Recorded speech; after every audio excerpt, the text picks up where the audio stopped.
Hi everybody, this is my 1992 Buick Roadmaster. It's special because it was only made this color, called Canyon Yellow, but let's face it, it's banana. For 1 year, 1992, I've done some mods to it. This car had been sitting for a long time and somebody else resurrected it, but to get it highway ready, I've had to do tons of stuff. The entire front end suspension, I had to do a whole new gas tank straps and readjust it, and then just random water. I've done a water pump. It burst on me a couple years ago and actually kind of hurt the motor a little. But I have done some mods. I have a full dual exhaust, true duals. These wheels, which are called Buick Road wheels, and little stuff like right there, the grille is black. It's actually chrome from the factory. So inside, you'll have to excuse the entire mess I have. I have pulled the dash apart because when I bought this car, the other thing that wasn't there was it did not have speakers and it didn't have a radio. And I found a stock radio and I just wired it in and put it together. I got the limited seats, which everybody loves except me. I don't really care for them. I think that the base seats, which have sort of an arch right here, are much more comfortable. And actually, my goal is, because as you can see, that's real dirty over there on the armrest, and these seats are terribly hard to keep clean. So what I think I'm gonna do is I'm gonna get new carpet, but I'm gonna get red. I think that'll contrast nicely. Get rid of this brown top and get a red top dash pad. Then I'm gonna get red seats, front and back, and then perhaps this change to red. But I actually think I'm gonna change the cloth to red and leave everything else because I really like the way these look. Pretty much the big deal is I'm gonna turn everything that you touch to red, and it'll two-tone it nicely, I hope. Last but not least, because I have the airbag horns are usually broken and mine are not, so I'm probably gonna get a new steering wheel, or at least a red cover. So anyway, I just fixed today trunk release. My button has never worked and I put a new one in, fixed it right up. This car, for as hard a life as it's had with only 111,000 miles, I bought it at 62,000. I can't recommend enough, if you're gonna buy an older car to drive, buy one with over 100,000 miles. Maintenance has been taken care of, and I've always had much better luck just driving a car that's been driven. When they sit, they rot, and this one rotted, and I'm catching up with all the rot. But anyway, I still have to put speakers in, and also in the back. There are none in the back. But I'm gonna do a quick walk around. Really, the car's got little rust on the body. It's here. Now where it does have rust, so this is take 2 because I realized I was holding it wrong to look at the rust. But you see that up in there? That's where the body mount hits, and that is where it's rusting. Now I've got a friend, Dog Track Collision, and he said he's been honest with me, and he said he will be able to fix that and get new metal in. I just need to get a parts car with good floor pans, and he'll replace all of that rusty metal for me, and that will save the car. He says I have about 5 years if I were to not touch it and just drive it. So that's what we're fixing. And of course, my rims are terribly dirty. I can't seem to get them to polish right. If anyone's got any tips on how to really get them to bright shine, they just look dull, like there's a brown staining on them. And then this, it may not look like much, but this hitch is a class 2 for a class 3 hitch. Very difficult to find with 2-inch opening. Much sturdier, you can tow more. On a sedan, very difficult to find. I actually had to buy a Chevy Caprice only because it was in there. I took the hitch and then sold the Caprice. I was going to put some of the 9C parts on it, but it was a 94, and that's the LT1 style, and they're kind of almost a different animal. This is the earlier TBI motor. So this is just a quick recap because I messed up the first time. So back to the past for a body man. And because this car is rare and because I've grown accustomed to its face, I am going to keep it. You see the little bit of rust there and there. I got to clean up on all the door sills. But I'm going to keep this car and just drive it, winter and all, and I'll work really hard to keep it clean. The body is completely straight. These 2 dents I did with my trailer. Unfortunately, I didn't have it hooked up good and it popped off.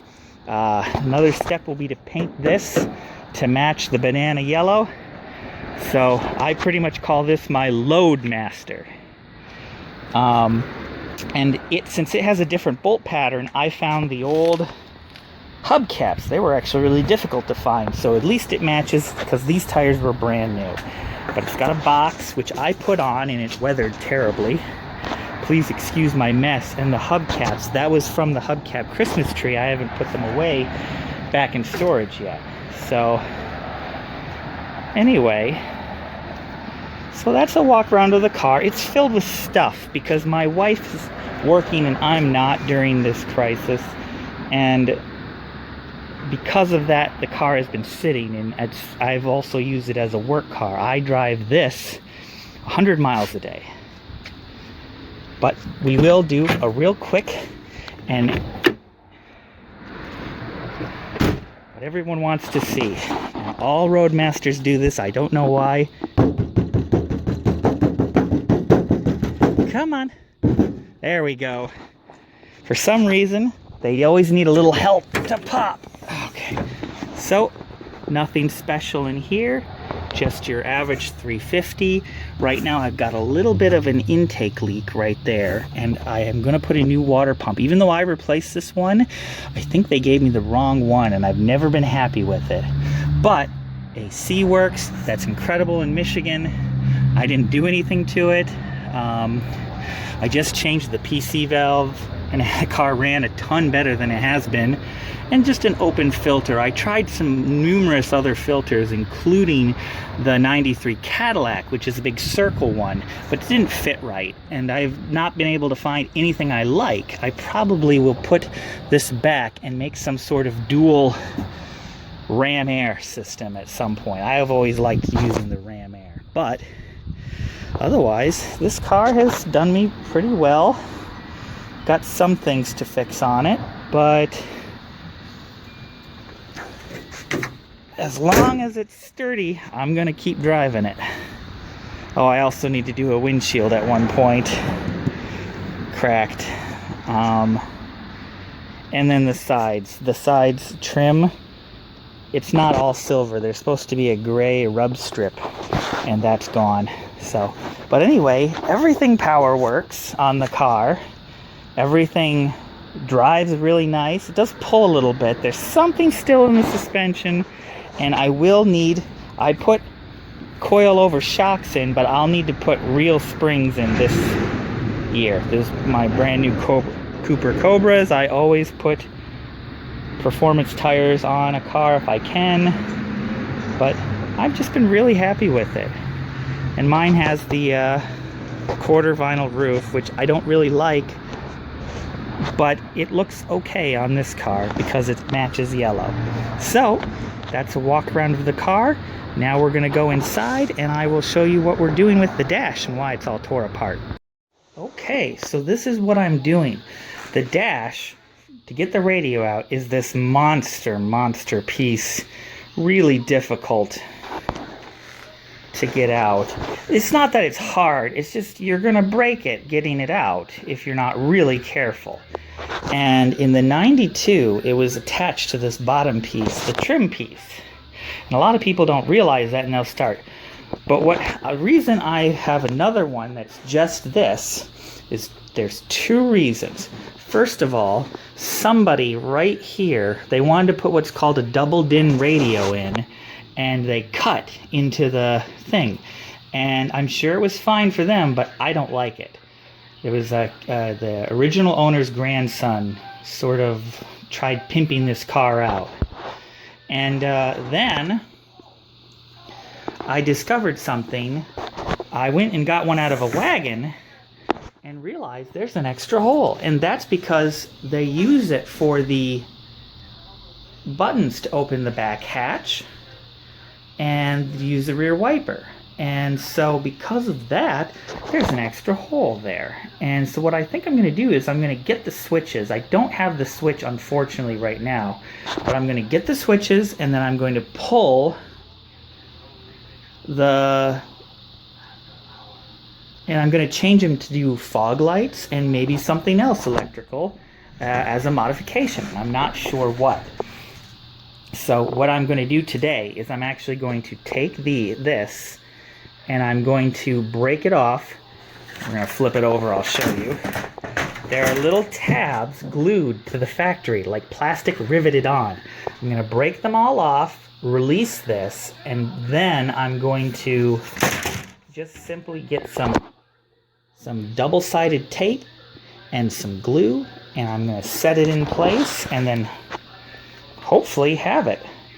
And because it was really difficult to find a Buick one with the tan interior that wasn't broken with the bottom part, so I decided to do it this way. And so that's my project. I'll give another, when I get it all back together, and the new part glued. Everyone knows how to glue. I'm just going to lay the double-sided tape right over where all those things are, so that it'll all, and also I hope by doing the double-sided tape bit it will stop rattles and squeaks, because this dash has rattled and squeaked continuously since I bought the car. So, alright, well, here's my Radwood sticker. Took this car to Radwood, dressed as Ash because it's very similar to Sam Raimi's car in the color. And this is one of my favorite stickers on the car, right here. Arlington, built in Texas by Texans. And then back here, this is just an oddity that only works with my car. Notice, fuel may cause yellowing of paint. I think that's hilarious. Alright, so now I have glued it. It is nice and tight everywhere. I was afraid this glue and these strips were old, they weren't going to hit. And I like the fact that it doesn't say Dynaride here anymore, because Dynaride is the base super floaty suspension, which I have now modified. Now you can see right here I didn't do the best. You can see some of the gaps, and I'm hoping where I didn't get it quite even, I should have had it more of a space up top, but that's okay. Hopefully I won't notice, and if I do end up bothering me, I can always take it and replace it. So now I just need to find this little piece out of a wagon. If anyone who happens to see this has a wagon and is that they're parting out, let me know. I'll buy that part. But yep, gonna put it in the car pretty soon and tighten it back up, and it'll look pretty good. Here is it from the back. I essentially put a little dot of glue on every single point, and I taped most everywhere. You can see some of the tape on the other side and all around all the edges. And here's where it was originally cut, where the guy put a bigger radio in. So I might do this foam. It's pretty nasty, but because of the stay at home, I don't really have any way to go get that. So it might just stay for now, but we'll see. All right. Gotta be careful flipping it over. It is a very brittle.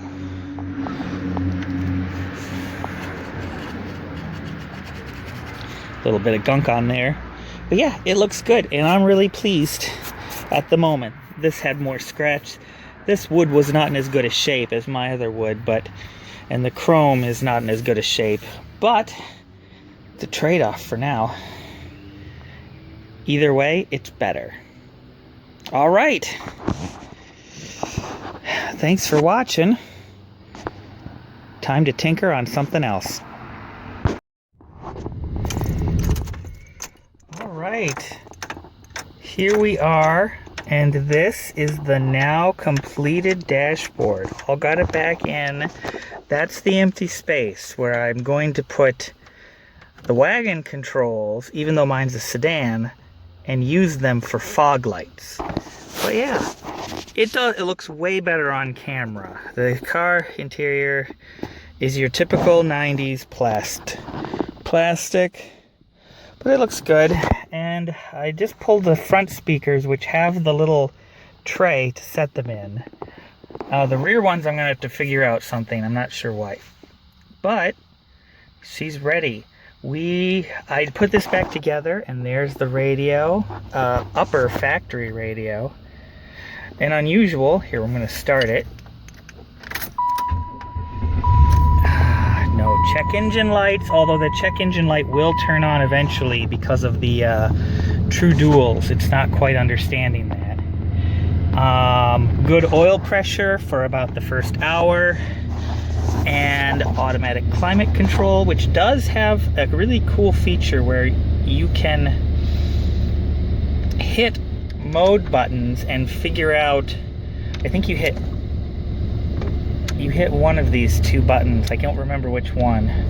Maybe it's mode and down. Well, or econ and mode. No. Econ's economy. Mode gets you the different types of blowing.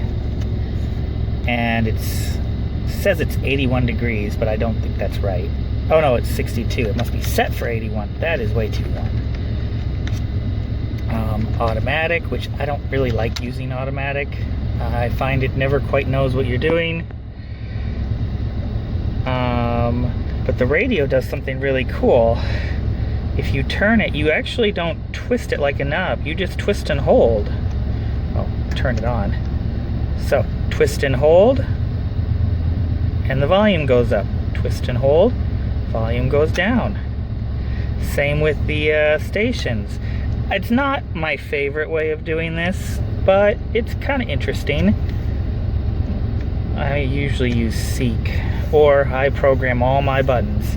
And GM's got a cool thing where you can hit 1 and 2, so not only do you get 5 buttons, you get an extra 4 for each 2. So, anyway, that's the new radio. I'll start getting the electrical system back in order, but that's it. So, my brother-in-law made this. Isn't it awesome? It's a Minecraft heart. My wife also has one which hangs in her car.